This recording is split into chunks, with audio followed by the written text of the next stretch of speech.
मैं प्रधानमंत्री जी के पास गया, इस्तीफा अपनी जेब में रख के गया और मैंने कहा साहब ये जाती हो रही है, इनकी बात मान लीजिए, लेकिन ये एमएसपी अगर नहीं हटाएंगे तो दोबारा एक बड़ी लड़ाई किसानों के साथ होगी और मैं ये गवर्नरशिप छोड़ के उस लड़ाई में कूद पड़ूंगा। समय समय पर अपनी प्रखर आवाज को बुलंद करने वाले मेघालय के गवर्नर सतपाल मलिक आज एक बार फिर से अपनी बुलंद आवाज में वो कहते दिखे जिसे सुनकर आप एक बार फिर से शॉक्ड हो जाएंगे।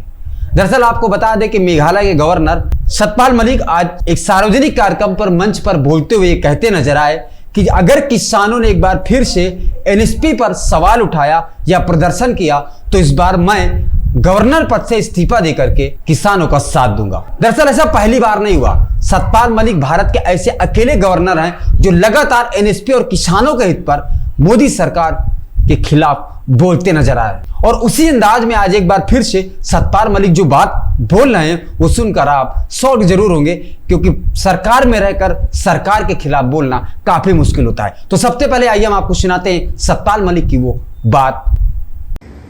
मैं प्रधानमंत्री जी के पास गया, इस्तीफा अपनी जेब में रख के गया और मैंने कहा साहब ये जाती हो रही है, इनकी बात मान लीजिए। उन्होंने कहा नहीं सतपाल चले जाएंगे। मैं कहा साहब आप जानते नहीं हो, इनको ये तब जाएंगे जब आप चले जाओगे, ये आसानी से नहीं जाएंगे। और उनको ये इल्हाम हो गया था कि वाकई तभी जाते जब ये चले जाते। मैंने ये भी बताया कि अरुण नेहरू मेरे दोस्त थे जो इंदिरा गांधी के भतीजे थे।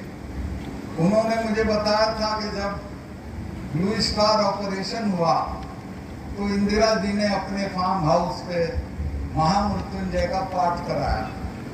जब वो पाठ करा रही थी तो अरुण नेहरू जी ने कहा कि फूफी आप इस सब में यकीन नहीं करती थी? तो उन्होंने कहा कि नहीं बेटा तुम्हें पता नहीं है, मैंने इनका अकाल तख्त तोड़ा है और जिसने इनका अकाल तख्त या स्वर्ण मंदिर छुआ है वो जिंदा नहीं रहा है, ये मुझे मारेंगे। और वही हुआ, वो मारे, जनरल वैद्य मारे, जनरल डायर मारा और यहाँ सैंडर्स को भगत सिंह ने मारा। तो ये कौन ऐसी है जो छोड़ती नहीं है, भूलती भी नहीं। मैंने ये भी कहा हम उनसे, प्रधानमंत्री जी से, मैं कहा ये मत समझ लेना ये 300 साल भी नहीं भूलते हैं। तो खैर उनकी समझ में आया, उन्होंने कानून तो वापस ले लिए, लेकिन ये एमएसपी अगर नहीं हटाएंगे तो दोबारा एक बड़ी लड़ाई किसानों के साथ होगी और मैं ये गवर्नरशिप छोड़ के उस लड़ाई में कूद पड़ूंगा। पिछले 2 साल में सतपाल मलिक ने कई बार इंडियन गवर्नमेंट के खिलाफ अपनी प्रखर आवाज में बातें रखी और इस बार फिर से सतपाल मलिक ने जो कहा वो वाकई सुनने लायक है और समझने लायक है। लेकिन ऐसा क्यों है? आखिर क्यों मेघालय के गवर्नर सतपाल मलिक बार बार मोदी सरकार को चेतावनी दे रहे हैं कि एनएसपी पर सरकार कुछ फैसला ले?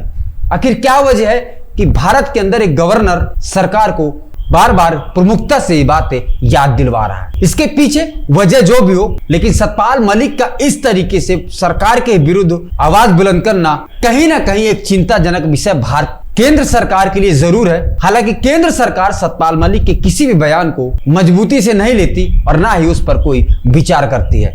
आने वाला वक्त बताएगा कि मेघालय के गवर्नर सतपाल मलिक के इन बयानों पर क्या होता है। क्या सरकार उन पर कोई एक्शन लेगी या वो लगातार गवर्नर पद पर बने रहेंगे? अगर अभी तक आपने हमें सब्सक्राइब नहीं किया तो YouTube में सब्सक्राइब करिए और अगर आप Facebook में देख रहे हैं तो हमें फॉलो जरूर करिएगा। ऐसे ही खबरें हम प्रमुखता से आपके सामने रखते रहेंगे।